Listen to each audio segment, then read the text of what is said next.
MAC Player of the Week, 11 catches, 163 career high, 2 touchdowns. What does that mean to you?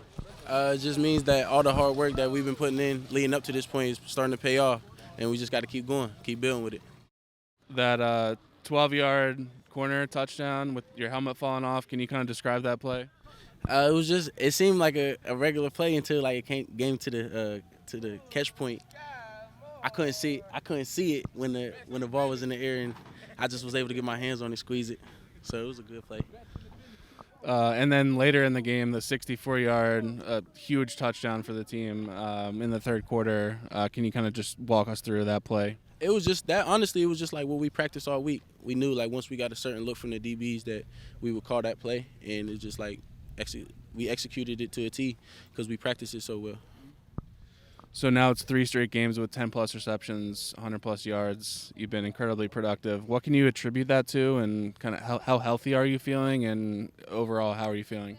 I feel good. I feel like just putting in the work, just everything, like I said, everything leading to this point, it's just starting to pay off. And I feel like I'm going to keep building with it. And how is your relationship with Caleb? Obviously, you guys have been clicking very well, and kind of can you just speak to that? That's my guy. I got the most trust in the world in him to, you feel me, do what he needs to do, and I would expect the same from him. We're just on the same page. We know what each other likes. We know what each other is capable of, and we just go out and execute every Saturday. So you guys received 3 votes in the top 25 this week. How do you stay focused with all the success that has been happening in the early part of the season, and just taking it game by game? Can you speak on that? We just try not to worry about none of that. We just, you feel me, come to practice, do what we're supposed to do, and everything off the field will take care of itself. Corbin, you had another great defensive performance against Buffalo Saturday. How have you guys stayed focused with so many different types of offenses to prepare for, especially over the non-conference play and then getting into MAC play?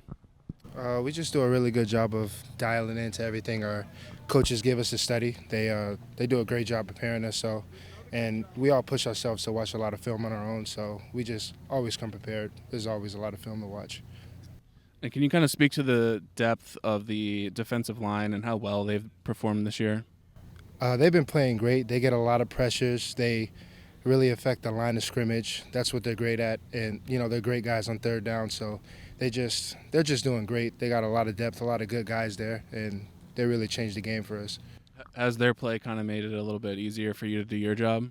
Yeah, it's always easier in the run when you got D linemen that can knock back O linemen, so you can make plays in the backfield, and it's easier on third down and passing downs because that quarterback's got to get the ball out faster. The pocket's getting compressed on him, and he's not as poised in there as he wants to be. So you had 7 tackles and a few critical tackles for losses on Saturday at Buffalo, especially one in the second half. Can you kind of walk us through that play and how you performed in the second half especially?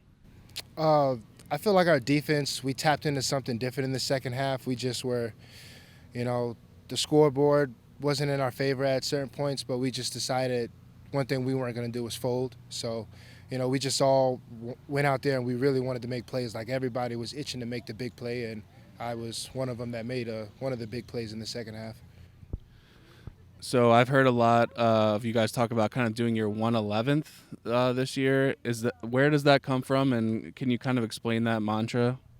That just basically means there's 11 people on the field at a time, and each person's got a job to do. So trying to do more than your job, it's going to leave an empty space where you were supposed to be, and that's where the team's going to get hurt because you want to be the guy that's making big plays. When the big plays, they're going to come to you when you're doing your job, when everybody's doing their job and everything's sound. When the defense looks good, everybody shines. So that's where 111th comes from.